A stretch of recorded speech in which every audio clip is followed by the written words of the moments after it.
Hi, everyone, and good evening. I'm Nicole with the United Nations Association of New York. And the UNA New York Summer Scholars Program is a highly subscribed program that places graduate students from our area universities to work in UN offices overseas for 3 months during the summer. And they're engaged in work aligned with their studies. And before the pandemic, all these positions were in UN offices around abroad. And in the past 2 years, of course, as most programs, they have been virtual. These positions are fully funded by UNA New York. And we've been able to increase the students in the program from 6 years ago, that when we started, to 8 scholars this summer. And most of them are able to join us this evening. We're extremely proud that we were able to continue this program despite the pandemic and to fully support the expenses of the students. And the students from this summer's program will tell us all about their experiences and what they have learned and what they've accomplished. Our moderator this evening is Robin van Puyenbroeck, who is our Executive Vice President on the board of UNA New York. And also joining us is Lushana Akhtar, Human Resources Specialist at the UN Population Fund, where many of the students interned. And I believe Dr. Nevin Nazevich will be here with us he's the Education and Emergency Specialist at UNICEF, but I'm not sure if he's here yet. So I'm going to turn the program over now to our moderator, Robin van Puyenbroeck. Robin? Yes, and thank you so much, and welcome to our program here. We're very excited to spend this time with our summer scholars. We've been doing this for quite a number of years, and it's a program that keeps growing, and every year we're extremely excited to have so many talented young people be with us, and especially with our partners at UNFPA and UNICEF. So I think I'd like to introduce and give a few minutes here to our partners, to Lushana of UNFPA, and Dr. Nevin Knezevich of UNICEF to also do a welcome. So Lushana Akhtar, if you are here, then I will hand over the mic to you. Good to see you. Thank you. Thank you so much, Robin, and thank you, Anne, for organizing this event. It's a pleasure to be here today. My name is Lushana Akhtar, and I'm with the United Nations Population Fund. I'm based in headquarters in New York, and for those of you who may not be familiar with UNFPA, we are the United Nations Sexual and Reproductive Health Agency. So our mission is basically to deliver a world where hopefully every pregnancy is wanted, every childbirth is safe, and every young person's potential is fulfilled. And I have to say that it's been a pleasure to work with the UN Association of New York for the last 6 years. I believe it was in 2015 that we signed an agreement with Anne's team, and we've been working together ever since. We've had the pleasure of hosting 18 UN Association interns to join UNFPA for different summers throughout the years. And they've supported offices from our regional office in South Africa for East and Southern Africa region. We've also had people go to Laos, we've had people go to Senegal. So we've had people really get a diverse range of experience, and UNFPA is a field-based organization. We are humanitarian and development oriented in our response. So it's really great to see young people who are interested in serving, not just in, let's say, a comfortable duty station, but in a place where they really get hands-on experience and truly an appreciation for the work of the UN and how much work there is truly to do. So it's been a great partnership, and I have to pay my compliments to Anne for all the efforts that she puts in. She actually starts, for those of you who are not familiar with the cycle, she starts in December. Before Christmas, she starts working with us in terms of what placements she would like to consider for the next year, for the summertime, for different interns who can join. And she really gives a lot of thought and effort and energy towards this. So kudos to Anne for continuing this partnership, especially through the last 18 plus months with the pandemic and being flexible and trying to figure out how do we work it? How do we do this from a distance? And it's just been a pleasure. Thank you for having us, and thank you for the partnership. We really appreciate it. Lushana, thank you so much for your compliments. I really appreciate it greatly. Thank you. Yeah, thank you so much indeed, and we're very grateful for this wonderful partnership with UNFPA. very successful. So we're looking forward to many more years. And you mentioned being a field organization, field-based organization. So that's definitely something that was a little different for our scholars summer scholars this year. But Dr. Knežević, I'd like to hand it over to you as well for a welcome remark. Thank you, Robin, and first, and to you as well, and maybe also let me echo Luciana's deepest appreciation and congratulations to colleagues for this really wonderful program. I mean, first of all, it's always exciting to help young scholars get some practical hands-on experience. I remember when I was in university and doing my post-graduate work, it would have been wonderful to have this sort of experience. So really thrilled that we could support this initiative from our side. And like our colleagues from UNFPA, we are, of course, a humanitarian and development organization covering a lot of different types of programming interventions.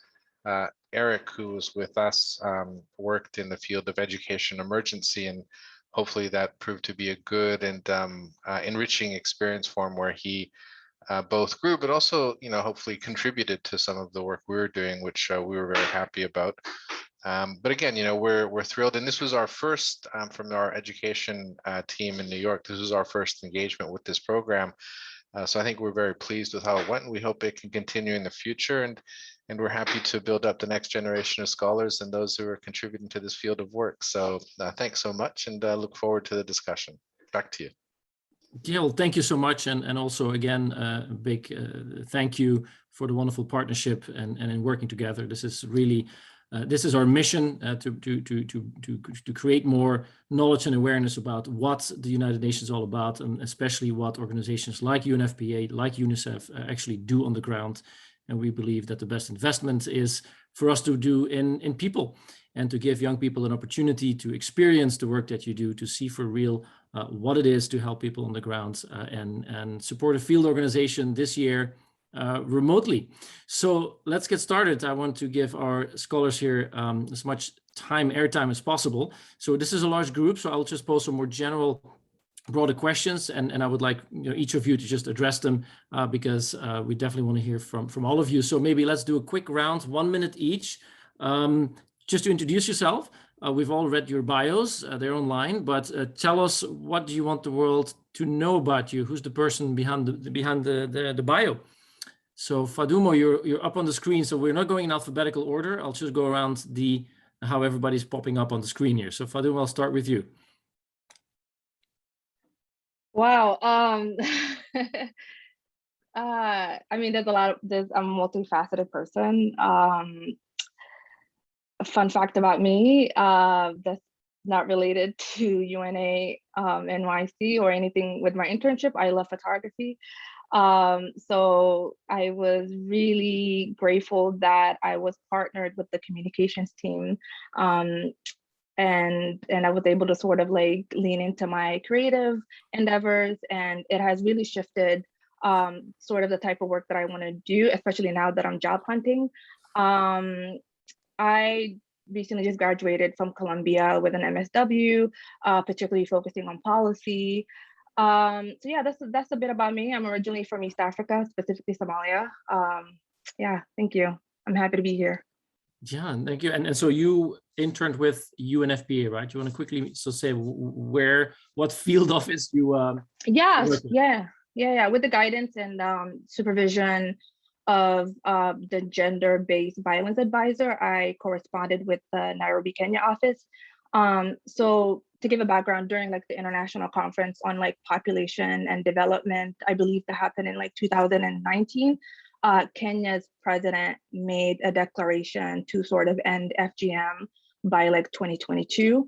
And so UNFPA is supporting the government in achieving this goal. So I felt particularly drawn to this mission for several reasons, both personally and professionally. So I was super grateful that I was matched with this office. And once I touched base with Caroline, who's my supervisor, they sort of allowed me to find like where I would best learn and gain new experiences due to this, internship being virtual. So like I said, my background is in policy, but I've always valued work that utilized and leveraged media to like disseminate educational information. So I was able to in my role, I was able to pitch podcasts, several scripts for animation that center issues around FGM and gender-based violence and ending child marriage. So I really enjoyed this work because I was able to venture into creative and completely different aspects of the internship. Yeah. Okay. Thank you. So Thank you. we go down on the screen. Gazal, you're next. Yeah, hi everyone. My name is Gazal. I recently graduated this past spring, similar to Fatima, from the School of Social Work at Columbia University. I had a clinical focus, and I was fortunate to be placed with the UNFPA country office in Namibia. And I was focusing on gender-based violence response and prevention in my role as an intern, and really assisting with research, proposals, and it kind of intersected with my interests, both in terms of addressing gender-based violence, but also looking at different populations. My focus in grad school was also services to immigrants and refugees. So currently, there is a crisis occurring with a lot of Angolan migrants coming into Namibia. And so I was also able to kind of intersect that interest with providing gender-based violence services to the incoming migrants into Namibia, and how we could, create proposals in order to create services. So it was a great opportunity to just take a step out of my clinical focus and really work on more of the macro scale issues. I am a proud Iranian American, grew up in the Bay Area, so happy to join you today from California. That's why my background is pretty sunny. But yeah, so look forward to just engaging with you all today. Yeah, thank you. That's great. Thank you. So next up is Talisa. Hi, everyone. Thank you so much, Robin, for the introduction. My name is Talisa Anderson, and I believe my multicultural, multi-ethnic background really imbues and informs my passion for social justice activism. I've been working in social justice activism since the age of 17. I've worked for several small nonprofits that are dedicated to supporting youth of color, getting them access to quality services, and helping to level the playing field for them, and making sure that their voices are heard and that they are at the decision-making table and carving out spaces for them. So because of that background, it serendipitously worked out that I was able to work within the technical division. And within that division of UNFPA, I worked within the Gender and Human Rights branch based in New York. And a lot of the work that I focused on really entailed making sure that we were looking at existing legal frameworks and policy mechanisms that were in place, strengthening those, looking at how to adapt those, and making sure that there's more accountability and serving the people on the ground, the constituents who are benefiting directly from the programs that they are employing. So it was an incredibly enriching summer. I look forward to telling you a little bit more based on the other questions that you have in line. It's great to see you all, and thank you. Yeah, thank you. It seemed like it was a great match for you, this program. So Eric, you're on. Howdy, hey everybody. I'm Eric. I'm currently a candidate for a master's in economics here at Fordham University. I was lucky enough to work with someone introduced us earlier, Dr. Nevin, which I'm going to have to remember that, stick some respect on that in the future here. But this summer, I was working with the Emergencies in Education team, which was a fantastic opportunity to work on two fields which I really care a lot about, one of which is refugees and migrants, and the other was emergency education. I had previously worked for Peace Corps in China as a teacher, so to get to work at more of the programmatic level, figuring out and creating reports about what does and what doesn't work for refugee and migration education, how to tackle some of these really pressing issues going on around the globe was a fantastic opportunity. So I very much enjoyed my time working with Nevin this summer, and it's a pleasure to meet all of you. Great, thank you. So next one is Oscar. Hello, everyone. Nice to meet you. Thank you for having me here. My name is Oscar. I'm from Mexico. My background is as a medical doctor, and then I did my MPH at NYU in the School of Global Public Health. And I had the honor and opportunity to work in the regional director's office of the ISARO region of UNFPA, sorry. And well, I think the thing that I get out the most from it was that I was part of the change that they're doing in the world. So UNFPA is an agency that attracted my attention since I started to get involved in this global health thing, and being there within the group of the regional director was something that it helped me to see how the decision-making process, how every detail needs to be supervised and yeah, like analyzed. Also I wasn't really into data, and I saw that we need data. We need to know at least to do an Excel form.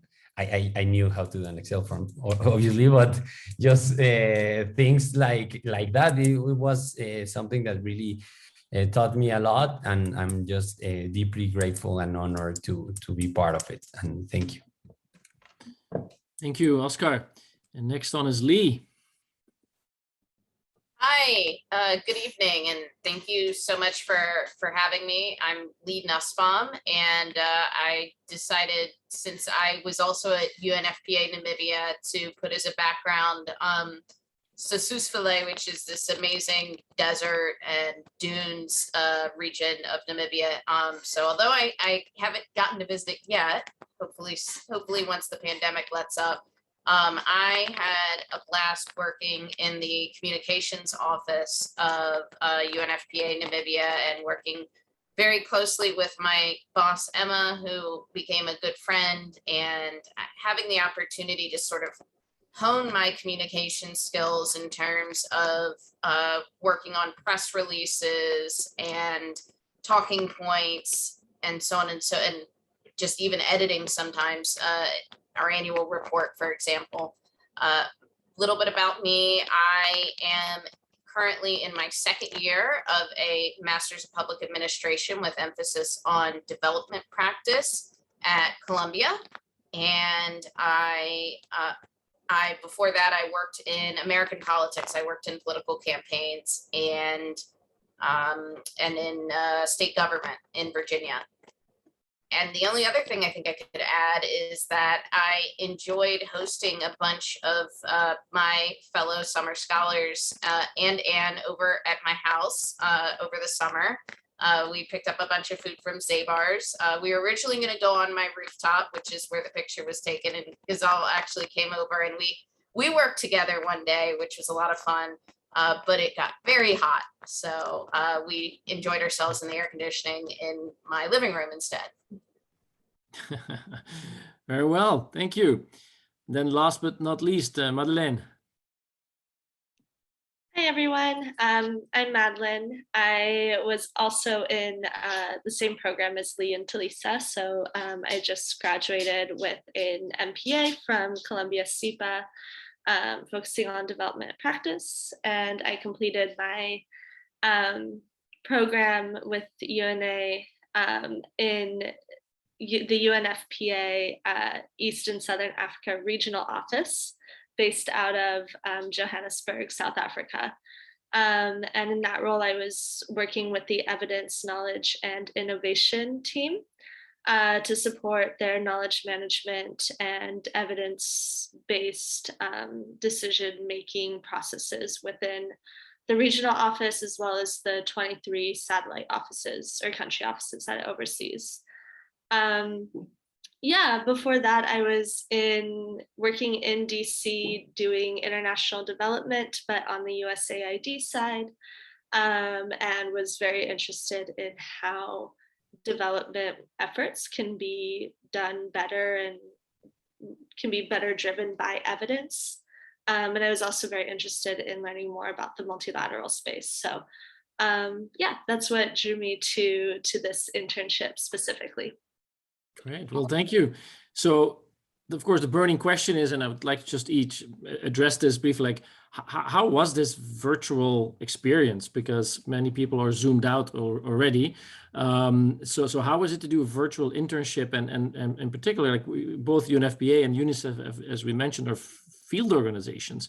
How did you find a way to connect with your respective local offices and the rest of the organization, not being able to meet people in person and not even going to be able to go on location? So how was it experience, Madeleine? And we'll stay with you for now. Sure. It was challenging, being in New York City and working with a team entirely based in Johannesburg, which is 6 or 8 hours, I think 8 whole hours ahead of New York. It was not easy, and it required a lot of, I think, planning and thinking ahead and communicating well in advance, and probably extending certain timelines, because I was often working during hours that my team was not working. Yeah, I don't know if I have anything insightful to say about how we made it work. It was hard. But you made it work. I think ultimately, yeah, it was just longer turnaround times for communicating around things. So how would you assess working with the organization, like being in this virtual environment? Like how much is this virtual component, how much did it impact the actual effectiveness of the work on the ground, you think? I think for me, it was really the biggest challenge was not, sorry, I have a dog barking in the background. It was not the aspect of it being virtual, but more the time difference. So, even if I was starting early my time, it was usually 4 p.m. in Johannesburg by the time I started. And so, yeah, I think that was if I were in the same time zone, it would have, I think, made things a lot easier on my end. Okay, good. Now you can take care of your dog, mute yourself. So Lee, I'll come back to you. So same question, like what was your personal experience in doing this internship virtually? How did you connect with the field office? How was that experience? So I guess I should say, first of all, having had experience on political campaigns, I'm no stranger to working odd hours of the day. Although I was relieved that I didn't have to start every morning at 3 in the morning. Windhoek, which is the capital of Namibia, where the office is about 6 hours ahead.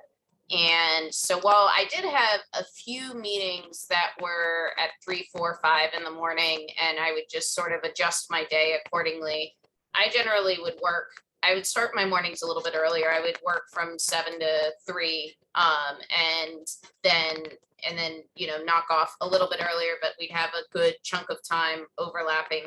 We were able to talk a lot, as I'm sure everyone else will mention, over WhatsApp. So I was able to talk on the phone with my boss or text back and forth with her, basically in real time. But I do have to say, just sort of a note of appreciation to the team in UNFPA Namibia, in that in terms of the staff meetings, they really made an effort to make sure that we were included and felt included, even though we were on the other side of the world. And also, they actually, after I think my first meeting, they really made an effort to schedule their meetings in the afternoon in Namibia. So, usually they would do it 3, 4 o'clock. So 9, 10 in the morning, our time. And we were there and fully caffeinated and fully awake and able to be we were caffeinated and awake at 3, 4, or 5 in the morning, but a little bit maybe more on our A game after 9 or 10 in the morning. Yeah, and how would you rate the effectiveness of your contribution sort of to the work on the ground, having to support that remotely?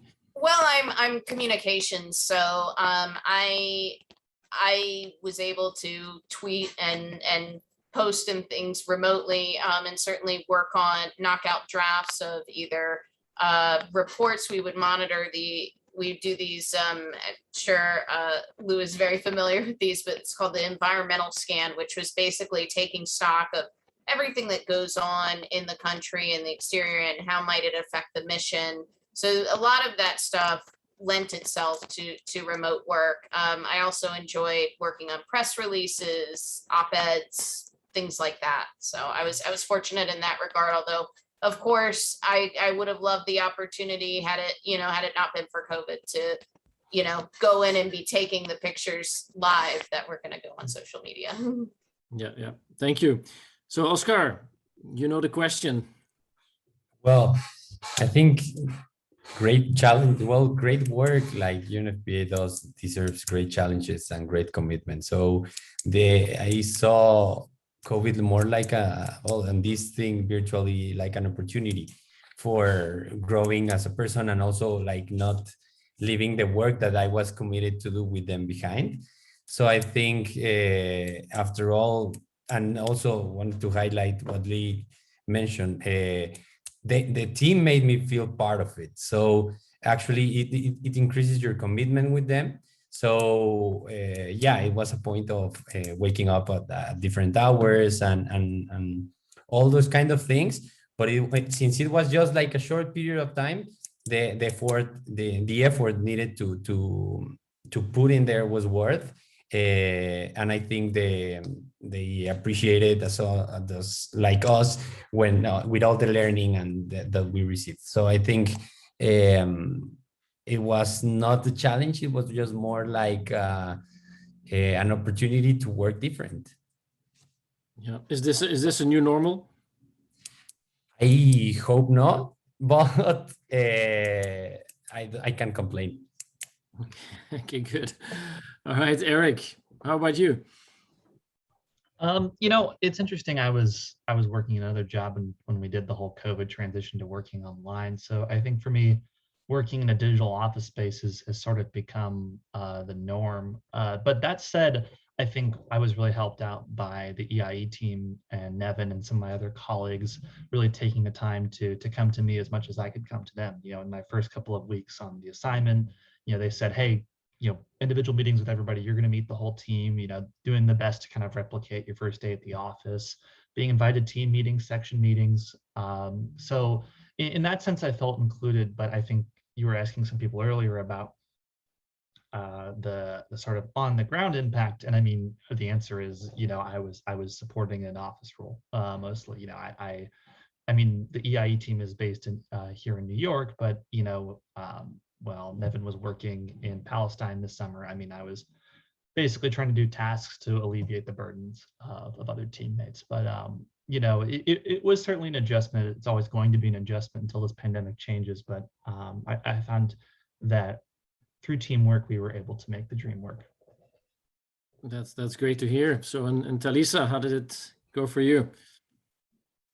Well, luckily I was stationed in New York, and my direct supervisor, as well as the consultant who worked in the Gender and Human Rights branch that I worked closely with, they were both based on the East Coast time zone.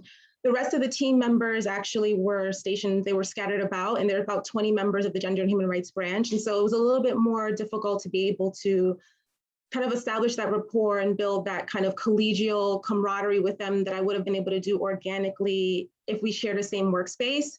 And the only way that I was able to get around that was making sure that I took advantage of every opportunity to connect with them outside of meetings that we needed for prepping for an event, being a participant or an attendee at an event and such. So I would attend every weekly Gender and Human Rights branch meeting. I would attend the Arts and Culture Lounge, like creative sessions where I got a chance to see a little bit more of their passions and their personalities outside of the workspace. And those were the real chances for me to really get a chance to see them as like a multifaceted, multi-dimensional person outside of just their role as an expert in gender or human rights issues. In terms of the impact of the on-the-ground work, I would say most of my responsibilities, my assignments were something that I would have done, it seems like, pre-pandemic. And so there wasn't really much that I say that entailed for me to kind of have to really change and reorient my way of thinking and reframe the way that I would approach a task. One thing that I will add, though, is that at the very outset, I had a fantastic initial meeting with my supervisor, like starting off my internship, and that helped us to both establish expectations of each other, understand what I wanted to learn from the experience, understand what she wanted me to gain from it, and what she wanted me to contribute, and also to establish that trust, and that kind of flowed throughout the entire experience. Mm-hmm. Yeah, thank you for sharing that. So Ghazal, over to you. Same question. Yeah, thank you. I think Lei kind of answered a lot of what I might have said in terms of, since she was also in the Namibia office, but I know particularly for me, since I was on the gender-based violence team, I had a little bit of a delay in terms of onboarding, and I was able to connect with my initial supervisor, but unfortunately she had to leave on maternity leave. So that initial connection that I made had to be, restarted again with the incoming supervisor who was coming in to just take over for about a 2 month period, kind of the same time period that I was there. So I think it kind of just gave me an experience in terms of being very flexible and trying to introduce myself to new team members, but also the Namibia office is really great in terms of creating those spaces and, really, WhatsApping and seeing if there are any questions, setting up times to talk outside of maybe regarding a specific task. So I would say it definitely was a little bit challenging, and even time zone again, having to get up for, a few events at 3 or 4 in the morning. But it was definitely worth it just to learn more about the work that was being done in Namibia specifically. And I do think the work was different. I think since that it was a virtual role, the work that I was involved in was more directly related to proposals and research, which would have been a part of it as well. But I do think due to the pandemic, there was a decreased interaction in terms of with the partner agencies that UNFPA Namibia really interacts with in order to achieve all of the goals that they do. And so there was a limited interaction in that, and in terms of just, with the community in Namibia. And so that was something that is challenging when you are doing work that is directly impacting and affecting a community, but you're not able to really be there in person or really interact with the community and hear what their voices would say. But it was helpful to just hear from the Namibia staff members themselves on their perspective. So I think overall teamwork and communication were the key points. Good. Well, thank you, and kudos to you for getting up very early there on the West Coast on some occasions. So Fatumo, what can you share with us?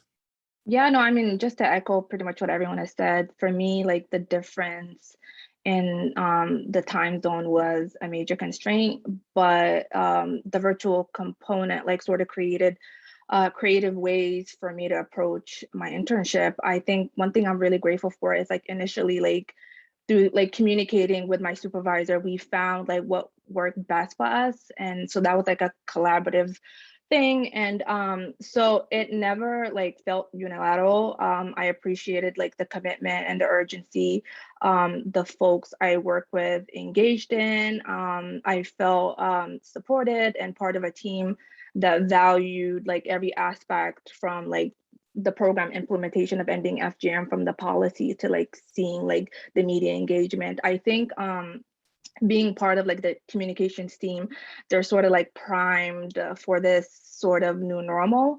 But in terms of like impact of my work, I appreciated the unique experience of having like a working idea, or I guess a mock framework, so to speak, of what the impact would look like, through like pitching my podcast and like these scripts. I sort of had like a real world feedback and like an idea of what that would look like down the line. So that was incredible. Yeah, great, thank you. And so for the audience, if you want to field questions to our scholars here, please field them in the Q&A box, and then we'll try and address those later. But I also don't want to let Nevin and Luciana off the hook. So what Nevin, how was that for you to work with all these fine people, and also for you in this virtual environment, like and especially you have much different visibility on impacts on the ground of so many people being virtual. It's like, how was that experience?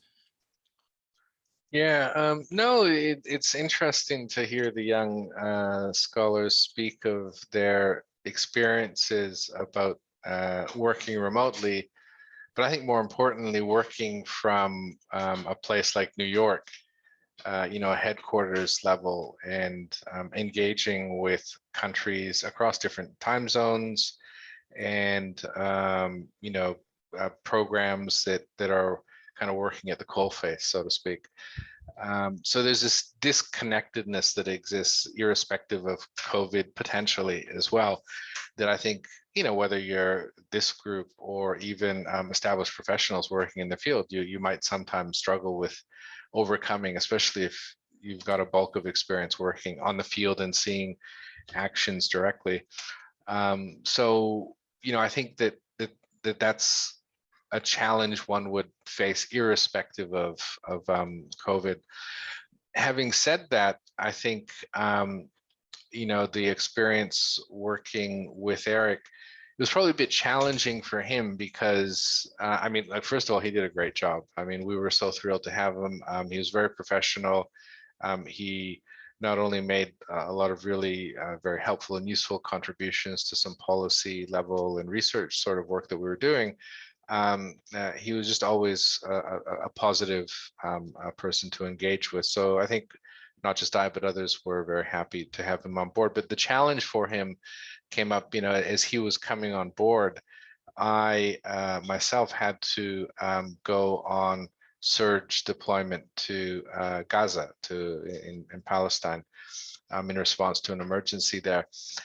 And I talked to Eric about this, and I struggled almost, what I would say in this forum, because in truth, I didn't have a huge amount of engagement with him over his internship.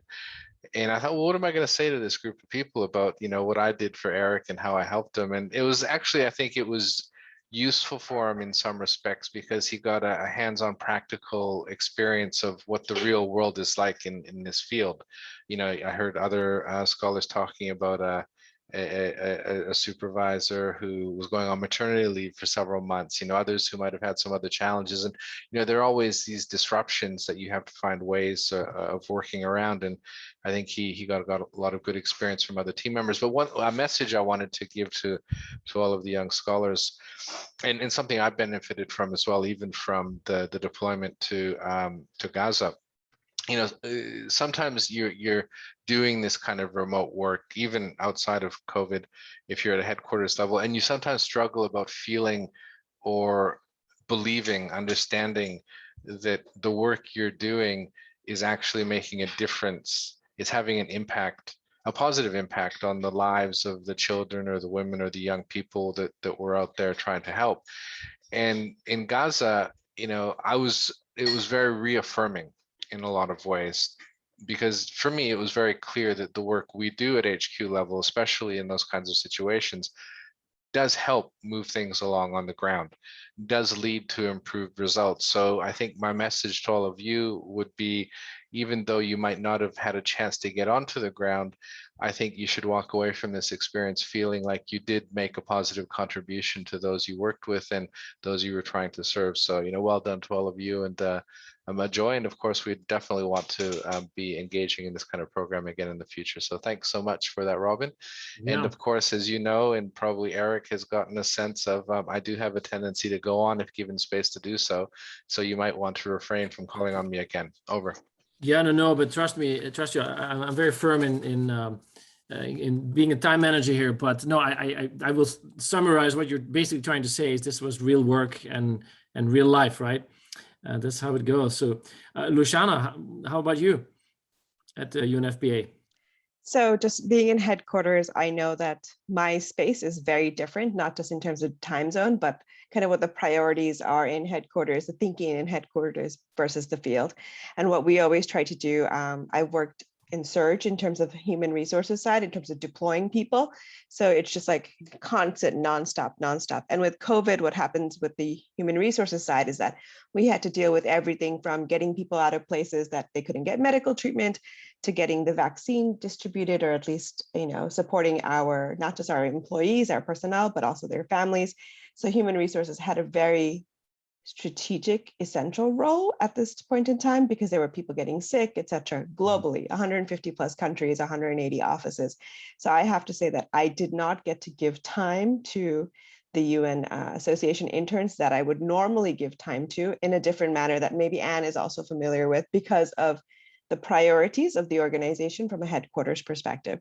So apologies for that. But at the same time, I know that the caliber of students that Anne usually works to select are of the highest in terms of people who are not just coming from, competitive programs, but also people who are keen and committed to the work of the UN. So I kind of believe in the thing that, people are ready to fly, they will fly. And at the time when it's COVID and you have to respond and you have to work, people do get it done. One of the things that keeps me connected, and in headquarters, when I start my day, Bangkok is shutting down, right? So if I start in New York, I always start early. Every single week have multiple meetings that start at 6:30 a.m., if not earlier. And people appreciate the fact that I'm connected enough to get up earlier because this is important work. And if I don't connect early enough with the field, you just have to be flexible. This is just the work of the UN. This is just the work of a global organization. And so I do sympathize with everybody who had that 3 a.m. meeting. But at the same time, that what you're doing is important, because otherwise you wouldn't make the effort. You wouldn't feel that passion. And it doesn't matter how much you get paid at the end of the day when you don't have that drive and that internal initiative to take it on, because my supervisor does not tell me, oh yes, do this thing. But it is the way we need to get it done. One of the things UNFPA has, and I'll just share my screen momentarily if that's allowed. Oh, no, maybe it's not. So basically we have a 10-year-old girl who's kind of our mascot. She's from Laos, and it's a cartoon character basically, but it's on my desktop. It's my background every single day. And we work for the 10-year-old girl. So whether it's female genital mutilation, whether it's gender-based violence, whether it's, maternal health, whatever it is, young people's potential, I'm just reminded. And I also have a 10-year-old girl, so I'm able to say I work for the 10-year-old girl, and it keeps me going. Also excuses me from a lot of things where I'm like, oh, sorry, I have to go do this. So I appreciate everyone's efforts. I'm sorry that I couldn't give everyone the kind of quality time that I would. We also went through a restructure. So that's life. Like, you have a pandemic globally, you have a restructure. That's the life lesson, right? It's we have to be nimble and flexible in everything that Absolutely. we do. And I myself am on maternity leave, so apologies, but I know that it was a great cohort, and we thank you for your contributions. Great. Well, thank you, Luciana, again. So yeah, again, for the audience, if you have questions, please fill them in the Q&A box. And so maybe as a final sort of round for everyone, I'm not going to ask you what did you learn, but I'd like you to maybe share sort of something anecdotal, something that happened, something that was maybe unexpected during the internship in any of the work or the interactions that you did. So Talisa, you're there on top of the screen, so I'll start with you. Well, I would say the first thing that comes to mind is really doing my best, even remotely immersing myself in the culture of UNFPA, specifically the Gender and Human Rights branch. And I got the opportunity to not just pursue my passion for gender and human rights, but also as I mentioned earlier, attending events that they were holding that supported diversity, equity, and inclusion. And they actually had a guest speaker from Rutgers University talk about ways in which to dismantle systemic barriers across institutions, across sectors. And another event that they had, where they had two activists from Philadelphia who were promoting social justice and racial equity. And that event really reignited why I'm doing the work that I'm doing, why I decided to pursue an MPA in development practice, why I decided to have a dual concentration in human rights and humanitarian policy. And while it wasn't something that was related to a specific project or task that I was heading, it was something that allowed me to see that this is the exact right environment for me to be in, because it's not just within the scope and scale of their mandate. It's something that they want to make sure that they're creating an environment that everyone is welcome, everyone's voice matters, and everyone is equally valued and worthy of being there, and they're seen and they're recognized. And that goes a long way for making you feel like this is the type of place that you want to plant your roots and also dedicate your time and energy to. And I think that's what made the experience so incredibly rewarding for me, was being able to see those events and participate in them, and that they were available to me, and really seeing just what they care about and how they harmonize with each other. Yeah, well, thank you. I see Eric, you're next. So what anecdote can you share with us, with the audience? I think the anecdote, and it's not that long, is just, I think 2 weeks in, I met with the head of our little section, Linda, and she said, hey, we have this really important draft outline, migration, refugees. It's a big deal. We need it by the time you're done here. And this is on you. Good luck. I mean, not literally those words, but like this, that was kind of the idea behind it. And I think usually when I've found when I've worked in positions similar to this in the past, you know, it can be a little bit piecemeal, and sometimes it can be a challenge to gain trust, but to be entrusted with such large scale tasks and be given the opportunity to do the kind of work that really has impact, really matters, and is really going to reach a lot of people was absolutely fantastic. And that was certainly a highlight for me with working in that team. Mm-hmm. Great, thank you. So Fadumo.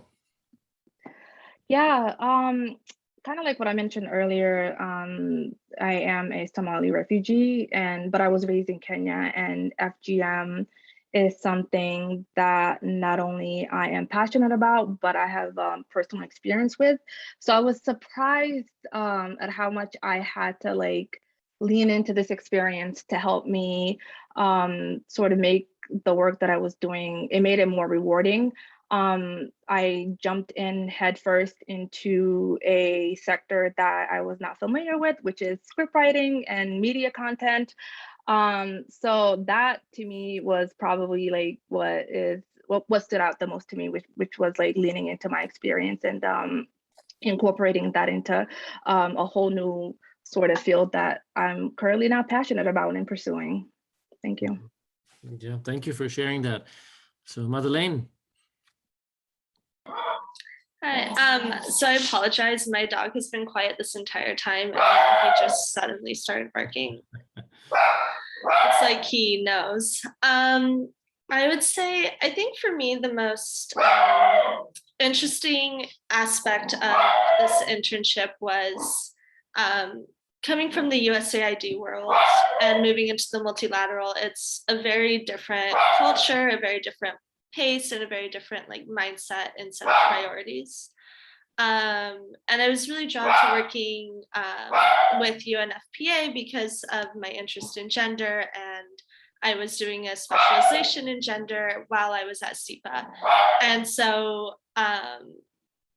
when I went into the UNFPA, I was a little bit skeptical about the relevance of what I had learned in school, since I think you often see a disconnect in academia and in the professional setting. And I think often in the gender space, a lot of organizations tend to deprioritize gender, and it's kind of a secondary thought or a check box that you need to tick to move forward on something else. And so it was really interesting to actually see in UNFPA how what was being discussed at school was actually being applied in practice. And it was, maybe this is unique of UNFPA because it is a gender-focused organization, but being able to actually see a more deeply thought out and holistic point of view towards gender, and looking at it at a much more deeper level than I had seen in my previous experience. Good. Well, thank you. Thank you for sharing. Oscar, I'm sure you have an exciting anecdote for us. Well, I think every day was a new adventure, a new different anecdote. The first thing that I can think, well, two things. First was my birthday. I don't know. Well, of course, I might know how they knew that it was my birthday, but they sing me the happy birthday, and that felt me. It was really had a deep personal meaning, because I wasn't expected that someone that just knew me made that the whole thing. And that's more personal. And the other one, I think more professional, would be how detailed they are in their work. And I mean, since the leadership I was working, like I mentioned, in the regional director office, every detail is important. Every detail has something inside that teaches you a lot in the way of writing the scripts, the speech, all the data that was analyzed. I think that was something that I kind of sometimes forget, because you sometimes look at the broader picture and you stop looking at the details. And when you see people that committed, like the team from the regional director there, it brings you back that. So look at the details. Look, everything is important. Every person is important, and every person has a word and something there that has something that will make the change or make the difference in a whole big picture. Thank you. And Ghazal? Yeah, I was thinking of a event I attended that I was asked to take notes in. It was regarding cross-border trade in Namibia. And that was really interesting for me was, and this along with other events, I think it went like 2 hours over the original anticipated time period. And so for me, it was interesting to see folks who, they were part of the UNFPA, businesswomen, UNICEF, like different organizations and individuals, whether they were local organizations or again, community members, just like still staying engaged, and also the difference with maybe an event that would be held in the US versus in Namibia or other countries, and like the dedication to really continuing conversations and not letting a designated time period of an hour or two stop you from continuing conversations that, you know, talking about challenges or steps to improve business and cross-border trade for women. So I think that was something that I was just reflecting on, just the differences in time and what that looks like. And also I think on our last day for our staff, I remember an email, they sent like emergency meeting, and I was like, oh, what's happening? But it was actually a very sweet meeting just to say thank you, and to you know, it was really nice for them to take the time out of their busy days to just reflect on our work and appreciate us. So that was also very nice. So yeah. Good. That's great. Thank you. So then again, last but not least, and we'll wrap up our session here before I hand it over to Anne. So Lee. Sure. So Ghazal took one of mine, which was the surprise going away last day party. My boss actually created a Zoom background that said, "I'll miss you, Lee." And I thought to myself, well, gee, I wasn't planning on crying on Zoom today, but here we are. But I would also say probably it's a tie between two other sort of periods. One was my boss actually went on paid leave for a little while, and so I was basically left in, well, I wasn't left in charge of communications, but there was a number of things that I got to sort of handle and sort of be off on my own, which was a little scary, but also was very it was very touching to me that, you know, she had enough trust in me and the organization had enough trust in me to do that. And then also probably our Generation Equality event with the Prime Minister of Namibia was really neat too. So.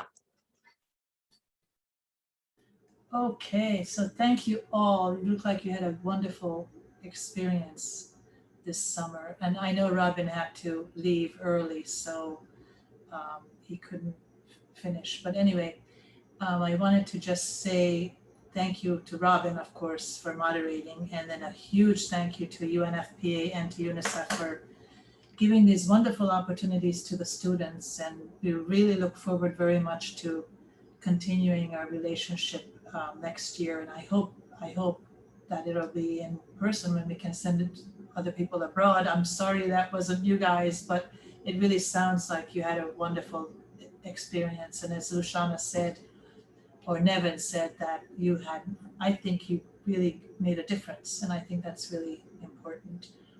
So if you want to become a member of UNA New York City, we would love to have your membership. This is for all the attendees because I know you guys are all members. And I hope you continue to be members. You can also advocate for the UN, browsing our website, UNA-NYC.org. And then our next program is on climate change, which is coming up on September 23rd from 12 to 1 p.m. So I'm going to miss you guys, but thank you so much for all you've done this summer. And I hope you had a great experience. It sounded like you did. And okay, so I think you've done such a great job. Nobody has any questions. So congratulations, everyone, and thank you.